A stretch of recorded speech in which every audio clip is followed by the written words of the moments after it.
All right, so I'm sure we have all heard by now, Coach Jon Sumrall from the University of Tulane has agreed to be the new head coach for the Florida Gators. Obviously, everybody hoping for the Lane Kiffin hire. We reportedly offered Lane Kiffin everything, offered him $14 million to $17 million a year to be our head coach, in which he got around the same from LSU, and he took the LSU offer instead. So we ended up with our second choice here, which was Jon Sumrall. We're going to sign him to a 6-year, $7.5 million contract, roughly totaling to around $44 million in total. There's a lot to like here. There's a lot that Gator fan are worried about, rightfully so. And I'm going to be going through his resume, the pros and cons about him, giving my thoughts about it. And yeah. So firstly, before anything, I think it's important to give Jon Sumrall a chance, whether you like the hire or not, whether you're disappointed about Lane Kiffin choosing other options. I think you have to give him a chance. You have to support him. The fan base has to be behind him, regardless of what he's done to this point, regardless of the resume, regardless of what it be, whatever it may be, we have to give him support. The fan base must be behind him, at least for right now, until he shows that he doesn't deserve the fan base to be behind him like Billy Napier did. But as of right now, I think it's very important to be patient and to give him his chance to turn this program around. With that being said, here is his resume. So here has been the career so far for Jon Sumrall. He played linebacker for the University of Kentucky from 2002 to 2004. He was forced to medically retire from football, in which he took a grad assistant role in 2005 at Kentucky. Used that experience, took that over to the University of San Diego, where he was the D-line coach. He then was promoted to assistant head coach and defensive coordinator and linebackers coach at the University of San Diego, in which Tulane took him in 2012. He became the co-defensive coordinator and D-line coach. 2014, he was changed to co-defensive coordinator and linebackers coach. He then went over to Troy, where he became assistant head coach, linebackers coach, and special teams role. In 2018, he went to Ole Miss, where he was a linebackers coach, which was his first SEC appearance since being a grad assistant. He then took his talents to Kentucky once again, where he became an interior linebackers coach. He then went to Kentucky again, where he was promoted to a co-defensive coordinator role as well as interior linebackers coach. He then took the head coaching job at Troy, where he went 23-4. He then went over to Tulane, where he's currently 18-7, and now he will be taking over at Florida.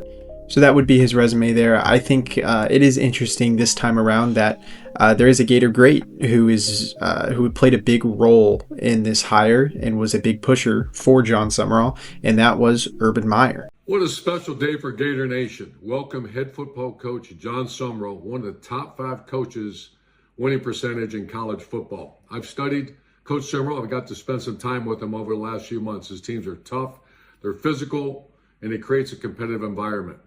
If he wins a championship game this year, it'll be the 3rd conference championship in his past 4 years. So again, welcome to Gator Nation, Jon Sumrall and your family.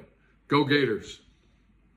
So it's great to hear a Gator legend at head coach compliment and really push for Jon Sumrall to get the job. He was a big advocate for him throughout this process, and he is very happy that we were able to land him. And Jon Sumrall has only released one statement since taking on the head coaching job here at Florida, and he has said this, where I think is a big improvement from what our last coach was doing. You know, Billy Napier was an offensive mind, very stubborn, had kind of an ego on him, and didn't want to hire an offensive coordinator. Didn't realize he was lacking there in play calling, and he never did it. And Jon Sumrall is absolutely willing to do it and will do it. He's going to look for a top name on the market to bring in. And I think this is great news for us. I think this could definitely revitalize our offense finally without Billy Napier calling the plays and an interim head coach. And the things could look so much better next year offensively for us. And then if Jon Sumrall can just handle the defense now, just handle the defense this time around, and don't be stubborn. That would be my biggest advice to Jon Sumrall. If you recognize that you're lacking in a certain place, if you're weak somewhere, hire somebody to handle it, delegate it. Don't do what Napier did. Don't try to take on the whole load of everything when it can be very easy just to delegate. All right, with all that being said, let's get into the pros and the cons of Jon Sumrall being the next head coach. Let's stay positive and let's go with the pros. He's reached or he's won a conference championship game in every year of his head coaching tenure, all 4 years, 2 at Troy, 2 at Tulane. He has been to the conference championship in all 4 years of them. And that's a lot of turnover. You have to think taking over a new program and only being there for 2 years, and even in your first year taking them to the conference championship game, that is a lot of turnover. You're changing schools, you're adjusting to a whole new roster, a whole new scheme, a whole new staff, a lot of new things going on around you, and you're still taking your team to the conference championship in your first year at both schools, which I think is pretty impressive. He's also he is a defensive minded head coach. He does not call offensive plays. This was the big downfall for Billy Napier. His offensive play calling was horrible. It was horrendous. Now we do not have to worry about a head coach being stubborn and refusing to give up the play calling. Jon Sumrall will hire an OC. Now who that is, we don't know, but he will be involved in that hiring process, and we will find an OC who will be calling our plays next year. Will not be the head coach, but Jon Sumrall will be calling the plays on defense like he's done at Tulane and at Troy. His defenses at Tulane and Troy were either 1 or 2 in scoring and total defense in their conferences. All 4 years of him being a head coach, 2 at Troy and 2 at Tulane, both schools finished 1 or 2 in scoring defense and total defense for their conferences. I think that is very impressive. Defenses have always been really strong here for Sumrall. Overall, this year Tulane has held opponents to 19 points a game. Pretty impressive, and not letting teams get into the 20s very often. If you hire a capable OC here at Florida who can handle the offensive play calling, and if he's able to just run his defense the way he wants to, I think we could be in good shape. Another reason as well, he doesn't call the plays on offense, but he is a big fan of being physical. He builds his teams like SEC schools, even if they aren't SEC schools. He runs the football a lot, which could be huge for us with a struggling quarterback in DJ Lagway if he decides to stay, which I think he will, but that could all change.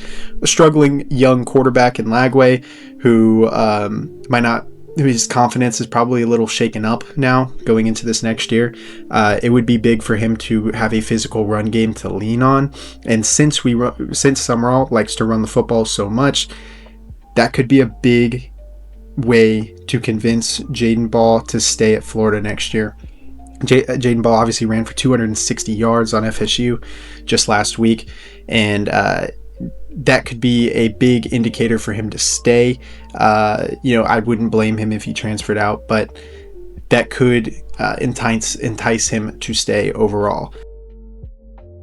So now moving on to the cons of Jon Sumrall. So to start off the list, he is 2-6 against ranked opponents all time. Now, he has been at Tulane and Troy, usually the underdogs of ranked games. However, they are 2-6. If you want to see the whole list of everybody that he's played in ranked opponents, it will be up here. The only 2 wins that he's had against ranked opponents were against the number 22 UTSA team in 2022 and against a number 22 Memphis team in just this year in 2025. But the rest are all on the screen. He's lost to Kansas State twice. He's lost to Oklahoma. He's lost to Ole Miss twice. And he has lost to a number 24 Army team in 2024. So definitely struggles a little bit against ranked teams, but that could change with an influx of talent at Florida in the SEC. The next con would be that he is a G5 coach who has very little Power 4 experience and SEC experience, and head coaching experience just in general. He's only been a head coach for 4 years, 4 total seasons. He's just been a head coach. That's all throughout his entire career. Very little experience here. He is very young. And then, hiring another G5 coach, that is rough. I mean, going from McElwain and Billy Napier and, just going from Colorado State and Louisiana Lafayette, and it's rough to have to go back to the G5 again and not getting a guy with experience at a high level of college football. And he definitely does not have that. But he has worked at SEC programs before, Ole Miss and Kentucky. However, he's just never been at the peak as head coach for those programs. And the last one would be that a lot of people consider him a Napier clone. I don't. A lot of his records and a lot of his stats are almost identical to Billy Napier's when we hired Napier from UL Lafayette. Billy Napier was a very good Sun Belt head coach. He won multiple Sun Belt championships, the same amount as Sumrall has, which is 2. And they have the same overall record. They're both 40-11. Sumrall is 41-11. But very similar to Billy Napier here, in terms of record and statistics. Now, in terms of philosophy and coaching style, they could not be more different. But it is just a little scary to compare their resumes side by side when we hired them, and they were almost identical. So yeah, I think for my thoughts on this, I think this was the next best thing for us, honestly. You have to consider the market right now and who's really out there. And in terms of the market, Sumrall, outside of Lane Kiffin, was probably the next best option. He wasn't just our second choice. He was the second choice for teams like LSU. He was the first choice for Auburn. Ole Miss would have expressed interest if he was still on the market. That's why we had to jump on it quickly. A lot of SEC programs wanted Jon Sumrall, and I think that's for a reason. He plays very physical football. He's a very good defensive mind. He is ready for the SEC. The only question is, Napier was also ready for the SEC. And so you could be going down another dangerous rabbit hole by plucking another G5 coach. However, a lot of SEC teams wanted him. A lot of SEC teams were interested in him, which I think is an overall positive. I think he's ready to coach at the SEC level. And I think it'll be interesting to see Florida go back to the defensive mind that we should have had and that we've always had throughout our history. We've always been a defensive school.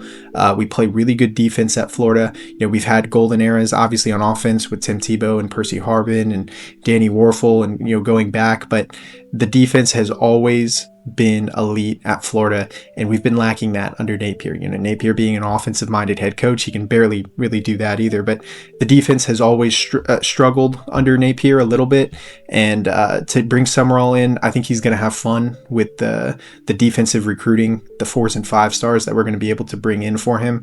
And the defense, I think, will get overall better under Sumrall. I trust him to run the defense. Running the entire program would be, we've yet to really see if he could do that at an SEC level. Like I said, he's only been a head coach at 2 G5 schools. He's never coached at the SEC level or at the Power 4 level in general. So will he be able to handle the role of taking over a school like Florida with a lot of prestige and going through recruiting? We don't really know his process as a recruiter because he hasn't been able to recruit at a high level because of those school statuses. So it's yet to be judged.